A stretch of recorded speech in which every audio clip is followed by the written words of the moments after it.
멀리 떠나 계신 홍준표 후보 오늘도 SNS에 글을 남겼습니다. 네. 세련된 좌파들. 요 말은 그래도 그렇게 그동안에 나왔던 발언과 비교했을 때는 센 건 아닌 것 같아요. 비교적 세련된 말이죠. 이게. 네. 그러니까 무슨 얘기냐면, 자, 김대중 정부와 노무현 정부 에서 사실은 그 집권 경험이 있단 말이죠. 그러다 보니까 그때의 경우에는 약간 거칠었다라는 게 이제 지금 홍준표 전 후보의 생각인 것 같아요. 그런데 지금 문재인 정부에서 초반 뭐 며칠 지나지 않았습니다만은 최근에 한 것들을 보면 그때만큼 거칠지 않네. 그래서 뭐 살짝 당황하신 거 아닌가 싶은 생각이 네. 들고, 그런 점에서 본다면 이제 자꾸 뭐 좌파 우파 이렇게 가리는데 여하튼간에 좀 더 세련됐다. 이런 식으로 표현을 한 거로 봐서는 아마 홍준표 전 후보도 만약 이러한 그 어떤 정권 담당자들의 세련된 측면이 계속되면 홍준표 후보가 뭐 야당으로서의 역할을 하는 것도 일정한 정도로 제약이 가해질 가능성도 있잖아요. 네. 그러다 보니까 저런 표현을 썼는데 나중에 들어와서 그 뭐 또 뭐 강한 야당을 만들겠다 또 뭐 이렇게 얘기를 하고 있으니까 아마도 그 본인이 지금 당권을 잡기 위해서 이런저런 그 움직임, 메시지 이런 걸 계속 내고 있는 것이라고 그러니까 이게 노무현 정부보다 더 세련된 좌파들이 우파 괴멸 작전에 나설 것이다. 이러면서 일부 구보수 세력, 한마디로 이제 친박을 의미하는 것 같은데 네. 이 이제 구보수 세력은 교체돼야 된다, 쫓아내야 된다. 아니 본인이 얼마 전에 친박들 전부 다 당원권 정지된 거 풀어줬잖아요. 근데 또 지금 와가지고는 또 교체돼야 된다고 한다면 남아있는 친박 의원들은 또 기분 나빠하겠죠. 당연히 그렇죠. 그러니까 당권 경쟁에 뛰어든 거라고 봐야 돼요. 그러니까 홍준표 전 후보 같은 경우, 경남지사 같은 경우에는 선거 때는 필요하니까 아무나도 손을 잡는 거잖아요. 친박이 뭐 좋아서 손을 잡았겠습니까? 제가 볼 때는 정치적으로 필요한 이유가 있어서 손을 잡았다고 생각을 하고, 친박들 입장에서 얘기 안 하고 있다가 선거 끝나고 나니까 이제 당권 경쟁에서 본인들이 밀리거나 아니면 누가 만약에 친박이 아닌 비박이 당권을 잡았을 때 친박 정리라고 하는 부분이 보수 진영에 또 이슈화될 가능성이 있거든요. 그럼 본인들은 패족이 돼서 영원히 사라질 수밖에 없는 상황이 되니 본인들의 지분이나 본인들의 어떤 영향력을 당내에 계속 유지하고 싶은 마음이 있었겠죠. 그렇다고 하면 홍준표 후보가 전 후보가 당권을 잡는 것에 대해서 부정적인 생각을 갖고 있는 것이고, 그 관점에서 보면 홍준표 후보가 당권 후보로서 유력하다는 관점에서 공격을 시작했다고 볼 수 있고, 홍준표 전 후보 입장에서도 당내 친박 세력들이 자기들을 공격하기 때문에 본인도 공격을 하면서 당권에 대한 도전 의사를 더 강력하게 보이는 게 아닌가 하는 생각이 듭니다. 네. 저는 저 홍준표 지사 페이스북 글 읽으면서 무슨 느낌이 들었냐면 홍준표가 두려워하고 있다. 누구를? 지금 본인이 얘기하는 세련된 좌파들. 홍준표 후보 입에서 세련된이라는 단어 나왔다는 거 굉장히 어떻게 보면 본인의 마음속으로 극찬이라고 그래야 되나요? 네. 잘 못할 그렇죠. 걸로 알고 기대했는데 그렇지 않다. 예, 잘 못할 걸로 알고 그래서 만약에 집권해서 한 달, 뭐 일주일에 한 달 헤매면 그러면 상대적으로 우리는 살아날 수 있다. 막 그 생각들을 홍준표 후보는 마찬가지고 자유한국당에서 가지고 있을 거예요. 예. 그래서 워딩이 계속 세게 나왔잖아요. 근데 일주일 지나니까 아니거든요. 그러니까 지금 세련된 좌파들이라는 이런 표현을 썼는데 그 밑에 보시면 이런 얘기도 있습니다. 전열의 정비는 우파 괴멸 작전에 돌입할 것으로 보입니다라고 얘기를 하는데, 제가 지난번 출연에서 말씀드렸듯이 자유한국당과 바른정당이 여기서 지금 이 방향을 잘 설정하지 못하면 세련된 좌파들이 이 의도적으로 괴멸 작전을 펴는 것이 아니라 스스로 무너져 버릴 수도 있다. 스스로 완전히 국민들로부터 괴리될 수 있다는 점을 좀 명심을 하시고 예전과 같은 방식으로는 다시는 전 살아날 수 없다고 봅니다. 네. 예전처럼 야 노무현 대통령도 잘못했잖아. 그러니까 우리가 천막당서 친 다음에 그 다음에 선거 다 이기지 않았냐? 그러니까 이번에도 분명히 그렇게 될 거야. 두고 봐. 내년 지방선거제 무조건 살아나. 이 생각을 가지고서는 대응을 했다가는 자유한국당이 괴멸할 수도 있다. 저는 그렇게 좀 말씀을 드리고 싶습니다. 네, 홍준표 전 후보 이 보수 괴멸론을 마지막 대선 TV 토론 때도 얘기했었는데요. 당시 장면 먼저 보고 오시겠습니다. 문 후보님이 대통령이 되시면 보수 불태우겠다고 했거든요. 그럼 나는 화형당하겠네요. 횃불 발언 이야기합니까? 아니 보수 불태우겠다고 했죠. 언제요? 왜 지난번에 이야기했잖아요. 한번 할 때마다 거짓말하면 어떻게 해요? 제가 횃불을 이야기한 것은 우리 그 시민들이 들고 있는 촛불이 더 커져서 거대한 횃불이 되고, 그 거대한 횃불이 보수 정권이 만들어온 적폐들을 다 우리가 청산해야 된다, 그 말씀을 드린 것이죠. 이해찬 그 의원이 보수 집권하면 괴멸시켜야 된다고. 그럼 우리는 나는 또 문드러지겠네. 적폐를 만들어온 국정농단 세력에게 국정을 다시 맡길 수 없다, 그런 표현을 한 거죠. 네. 저 발언이 굉장히 선거 막판에 논란이 되고 화제가 되기도 했었는데 결과를 홍준표 후보의 예상과는 달리 결과를 뒤집지는 못했습니다. 어쨌든 계속해서 후보 당시에도 센 발언을 많이 했었고 또 미국에 건너가서도 SNS 활동을 통해서 당을 비판하는 얘기를 거듭 계속 하다 보니까 당내 친박 의원들은 부글부글 끓고 있습니다. 오늘 정우택 원내대표가 한국당 회의에서 이렇게 얘기했습니다. 들어보시겠습니다. 얇은 종이에 이 손가락은 빌 수 있지만 우리 새치의 혀로 남의 가슴을 베일 수 있다, 이런 말씀을 제가 드린 적이 있습니다. 우리 당의 의원들은 물론이고 우리 당원들도 그런 품격 있는 말을 해야 된다. 후보도 또 페이북을 통해서 여러 가지 의사를 전달한 그런 여러 가지 말씀들이 국민들한테는 굉장히 실망스럽게 다가온 것이 아닌가. 예, 자 새치혀를 너무 이렇게 사람들에게 막말을 하게 되면 당의 지지율도 떨어지고 또 대선에서 실패했던 경험을 또 다시 반복할 수 있다는 우려인데 실제로 그 우려가 숫자로 지금 드러나고 있습니다. 오늘 네. 한국갤럽이 조사한 여론조사 정당 지지를 한번 살펴볼까 합니다.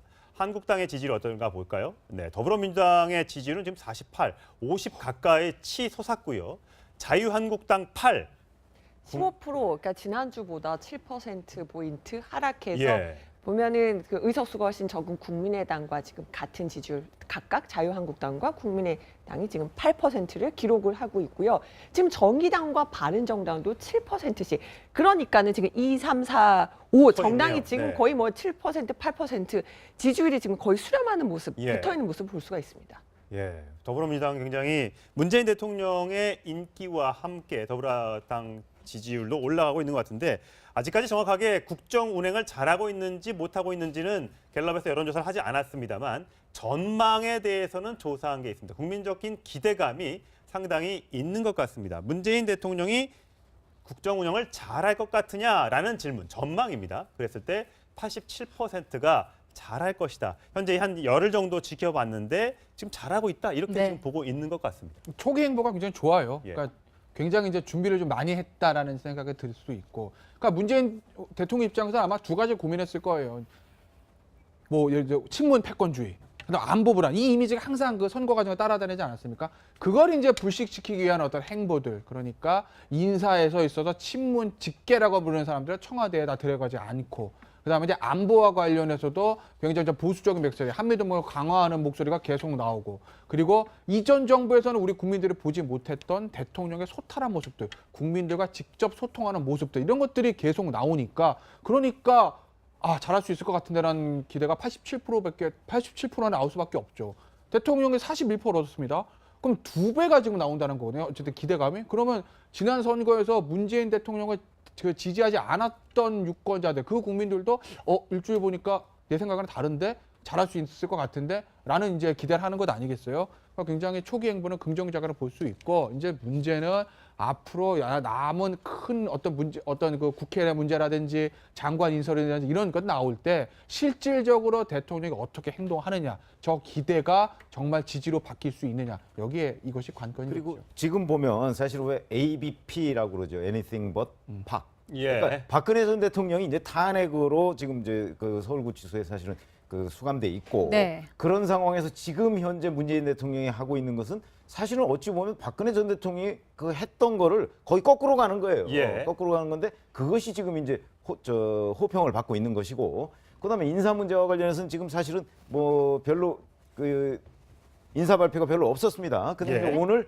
윤석열 검사를 서울중앙지검장에 임명한 걸 비롯해서 자, 앞으로 이제 다음 주나 다다음 주 정도 되면 이제 외교 안보 라인을 그 세팅할 거예요. 네. 그렇게 되면 이제 외교 안보 라인이야말로 문재인 정부가 자기 색깔을 드러낼 수 있는 부분이거든요. 네. 이제 그런 것들이 다 완성되고 나서 어느 정도 시일이 지나면 그때 일차적인 평가가 나올 텐데 지금 현재까지는 초기 정권 관리를 굉장히 잘 하고 있는 것이다. 네. 그런 점이 반영이 돼서 87%라는 기대를 만들어냈다. 저는 그렇게 봅니다. 네, 저 기대가 네. 언제까지 얼마나 높게 계속해서 유지될 수 있는지 국민들은 지켜볼 거고요. 네, 더불어민주당 굉장히 문재인 대통령의 인기와 함께 더불어당 지지율도 올라가고 있는 것 같은데 아직까지 정확하게 국정 운행을 잘하고 있는지 못하고 있는지는 갤럽에서 여론조사를 하지 않았습니다만 전망에 대해서는 조사한 게 있습니다. 국민적인 기대감이 상당히 있는 것 같습니다. 문재인 대통령이 국정 운영을 잘할 것 같으냐라는 질문, 전망입니다. 그랬을 때 87%가 잘할 것이다. 현재 한 열흘 정도 지켜봤는데 지금 잘하고 있다. 이렇게 네. 지금 보고 있는 것 같습니다. 초기 행보가 굉장히 좋아요. 예. 그러니까 굉장히 이제 준비를 좀 많이 했다라는 생각이 들 수 있고, 그러니까 문재인 대통령 입장에서 아마 두 가지 고민했을 거예요. 뭐 예를 들어 친문 패권주의, 그다음 안보 불안, 이 이미지가 항상 그 선거 과정에 따라다니지 않았습니까? 그걸 이제 불식시키기 위한 어떤 행보들, 그러니까 인사에서 있어서 친문 직계라고 부르는 사람들을 청와대에 다 들어가지 않고. 그다음에 이제 안보와 관련해서도 굉장히 좀 보수적인 목소리, 한미동맹을 강화하는 목소리가 계속 나오고, 그리고 이전 정부에서는 우리 국민들이 보지 못했던 대통령의 소탈한 모습들, 국민들과 직접 소통하는 모습들, 이런 것들이 계속 나오니까, 그러니까 잘할 수 있을 것 같은데라는 기대가 87%는 나올 수밖에 없죠. 대통령이 41% 얻었습니다. 그럼 2배가 지금 나온다는 거거든요. 어쨌든 기대감이. 그러면 지난 선거에서 문재인 대통령을 지지하지 않았던 유권자들, 그 국민들도 일주일 보니까 내 생각은 다른데 잘할 수 있을 것 같은데 라는 이제 기대를 하는 것 아니겠어요? 그러니까 굉장히 초기 행보는 긍정적으로 볼 수 있고, 이제 문제는 앞으로 남은 큰 어떤 문제, 어떤 그 국회 문제라든지 장관 인선이라든지 이런 것 나올 때 실질적으로 대통령이 어떻게 해서 지금 이 방향을 잘 설정하지 못하면 세련된 좌파들이 이 의도적으로 괴멸 작전을 펴는 것이 아니라 스스로 무너져 버릴 수도 있다. 스스로 완전히 국민들로부터 괴리될 수 있다는 점을 좀 명심을 하시고 예전과 같은 방식으로는 다시는 저는 살아날 수 없다고 봅니다. 네. 예전처럼 야 노무현 대통령도 잘못했잖아. 그러니까 우리가 천막당서 친 다음에 그 다음에 선거 다 이기지 않았냐? 그러니까 이번에도 분명히 그렇게 될 거야. 두고 봐. 네. 내년 지방선거제 무조건 살아나. 이 생각을 가지고서는 대응을 했다가는 자유한국당이 괴멸할 수도 있다. 저는 그렇게 좀 말씀을 드리고 싶습니다. 네, 이 홍준표 전 후보 이 보수 괴멸론을 마지막 대선 TV 토론 때도 얘기했었는데요. 당시 장면 먼저 보고 오시겠습니다. 문 후보님이 대통령이 되시면 보수 불태우겠다고 했거든요. 그럼 나는 그 화형당하겠네요. 횃불 발언 이야기합니까? 아니 보수 불태우겠다고 했죠. 언제요? 왜 지난번에 이야기했잖아요. 한번 할 때마다 거짓말하면 어떻게 해요? 제가 횃불을 이야기한 것은 우리 그 시민들이 들고 있는 촛불이 더 커져서 거대한 횃불이 되고, 그 거대한 횃불이 보수 정권이 만들어온 적폐들을 다 우리가 청산해야 된다, 그 말씀을 드린 것이죠. 이해찬 그 의원이 보수 집권하면 괴멸시켜야 된다고. 그럼 우리는 나는 또 문드러지겠네. 적폐를 만들어온 국정농단 세력에게 국정을 다시 맡길 수 없다, 그런 표현을 한 거죠. 네, 저 발언이 굉장히 선거 막판에 논란이 되고 화제가 되기도 했었는데 결과를 홍준표 후보의 예상과는 달리 결과를 뒤집지는 못했습니다. 어쨌든 계속해서 후보 당시에도 센 발언을 많이 했었고 또 미국에 건너가서도 SNS 활동을 통해서 당을 비판하는 얘기를 거듭 계속 하다 보니까 당내 친박 의원들은 부글부글 끓고 있습니다. 오늘 정우택 원내대표가 한국당 회의에서 이렇게 얘기했습니다. 들어보시겠습니다. 얇은 종이에 이 손가락은 빌 수 있지만 우리 새치의 혀로 남의 가슴을 베일 수 있다, 이런 말씀을 제가 드린 적이 있습니다. 우리 당의 의원들은 물론이고 우리 당원들도 그런 품격 있는 말을 해야 된다. 후보도 또 페이북을 통해서 여러 가지 의사를 전달한 그런 여러 가지 말씀들이 국민들한테는 굉장히 실망스럽게 다가간 것이 아닌가. 예, 자, 새치혀를 너무 이렇게 사람들에게 막말을 하게 되면 당의 지지율도 떨어지고 또 대선에서 실패했던 경험을 또 다시 반복할 수 있다는 우려인데 실제로 그 우려가 숫자로 지금 드러나고 있습니다. 오늘 네. 한국갤럽이 조사한 여론조사 정당 지지를 한번 살펴볼까 합니다. 한국당의 지지율 어떤가 볼까요? 네, 더불어민주당의 지지율은 지금 48, 50 가까이 치솟았고요. 자유한국당 8, 15%, 그러니까 지난주보다 7%포인트 하락해서 예. 보면은 그 의석수가 훨씬 적은 국민의당과 지금 같은 지지율, 각각 자유한국당과 국민의당이 지금 8%를 기록을 하고 있고요.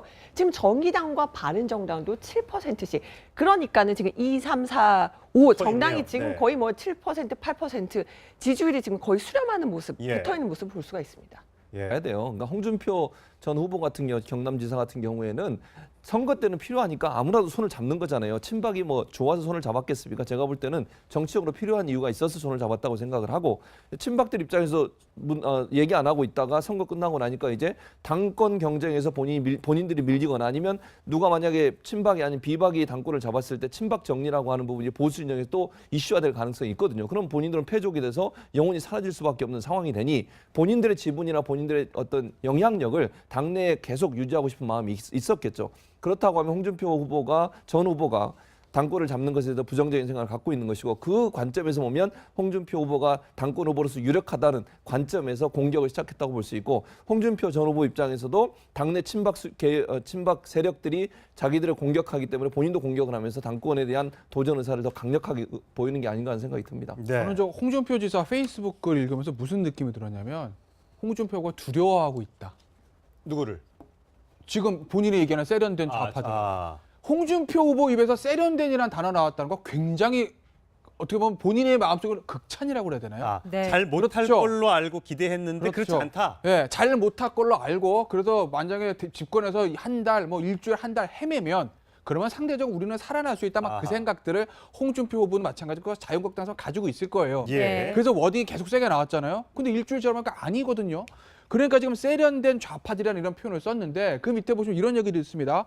전열의 정비는 우파 괴멸 작전에 돌입할 것으로 보입니다라고 얘기를 하는데, 제가 지난번 출연에서 말씀드렸듯이 자유한국당과 바른정당이 여기서 멀리 떠나 계신 홍준표 후보, 오늘도 SNS에 글을 남겼습니다. 네. 네. 세련된 좌파들.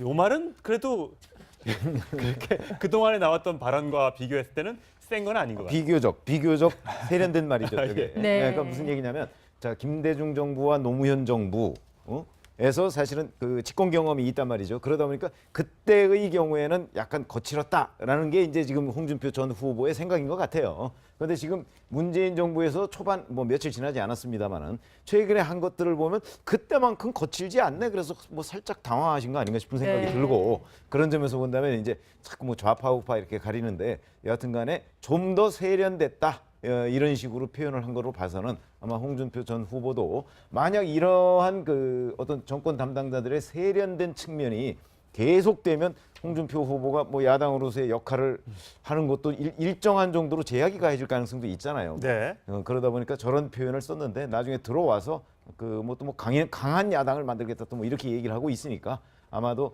그 본인이 지금 당권을 잡기 위해서 이런저런 그 움직임, 메시지 이런 걸 계속 내고 있는 것이라고 그러니까 이게 노무현 정부보다 더 세련된 좌파들이 우파 괴멸 작전에 나설 것이다. 이러면서 일부 구보수 세력, 한마디로 이제 친박을 의미하는 것 같은데, 네. 이 이제 구보수 세력은 교체돼야 된다, 쫓아내야 된다. 아니 본인이 얼마 전에 친박들 전부 다 당원권 정지된 거 풀어줬잖아요. 근데 또 지금 와가지고 또 교체돼야 된다고 한다면 예. 남아있는 친박 의원들은 또 기분 나빠하겠죠. 당연히 그렇죠. 그러니까 당권 경쟁에 뛰어든 거라고 봐요.